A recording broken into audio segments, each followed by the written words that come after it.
In this film we're going to have a look at the speed setting on a locomotive. So I've got the locomotive here, which is a Trix BR44 in HO scale, and put it up to maximum speed. I've fitted a Lenz Silver 21 decoder in it.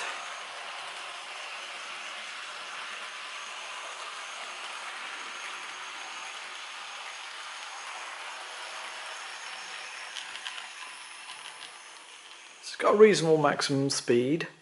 I can change it by going into CV5 and the value there 254.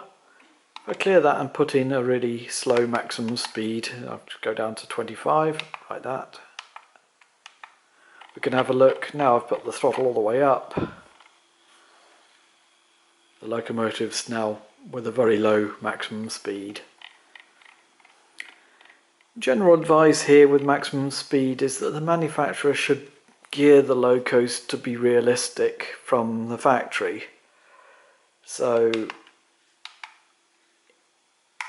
in general I would set CV5 quite high, and I'm just going to put it back to where it was, which was 254.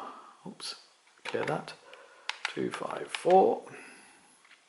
Send and escape. So once we're happy with the maximum speed, we'll have a look at the minimum speed in CV2.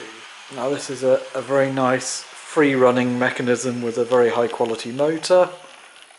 So I've had a play around with it already and it's almost at minimum anyway. So we'll go in and we'll look at CV2 that controls the minimum speed. So it's set to a value of 1. Let's take it, have a quick look at what that means. So if we go into speed step 1, it's just creeping along.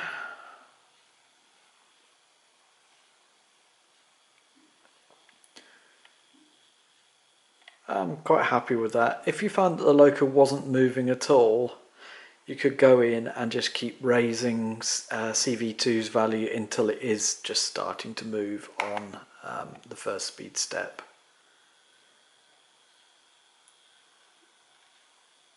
But that, I'm quite pleased with how that's set up from the factory anyway. So the next one is the mid speed, which is CV6. So if I have a look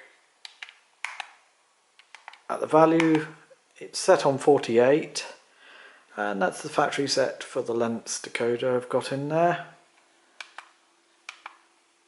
So if we run it up to mid speed on 14 of the 28 speed steps, there we are. So she's cruising there at mid speed. If I go in and change the mid speed, take it right the way down to 5. Yeah, why not? Let's try that.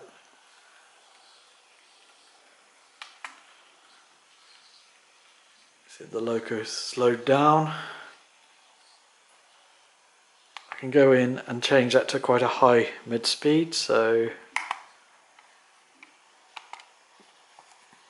let's clear that and put in a mid speed of 200. And you see the loco's shooting away.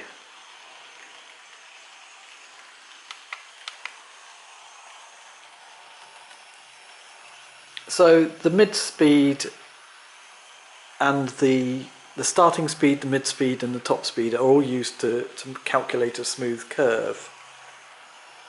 In general, we want to sort of leave that mid speed quite low, so it means that we're able to shunt the loco quite nicely. So if I take that back down, CV6, we'll drop it back down to 48 where it was before.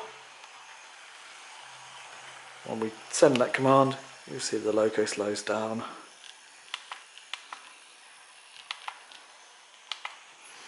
So that just gives the loco a level of controllability. It will accelerate fairly slowly up until mid-speed. Throttle just coming up.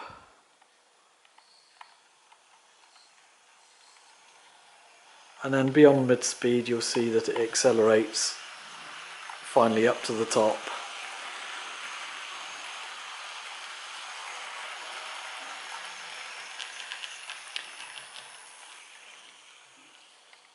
So that's very simple speed settings.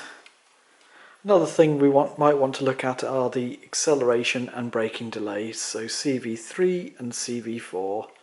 So you see when I wind it up, it accelerates quite well. In reality it's a very heavy freight loco, so we want it to look like it's got a lot of inertia. So if I go in, look at CV3, which is the acceleration delay, value set really low. So if I clear that, put in a value of 50 and send, escape.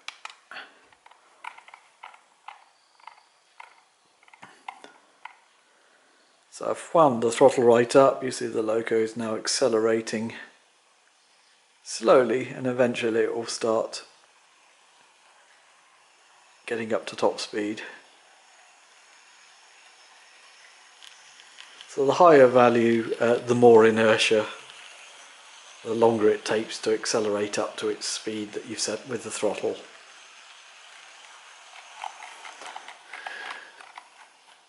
Same with braking delay. I can go in and change that on CV4. So CV number 4. Again, it's set quite low. Let's clear that and put in a value of about 25, I think. So you see when it accelerates up, it's quite slow.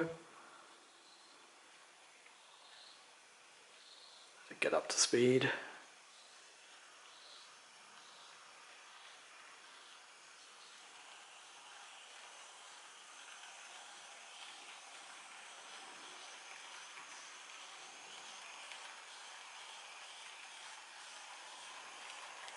And when you close the throttle, the loco takes a fair distance to stop. So it's quite realistic. The one word of warning is that you want to be able to control the loco, so too much braking inertia and you could end up slamming into the buffers, as it were, or just overshooting the platform. So it becomes a little bit more challenging to drive the loco if the inertia settings are high.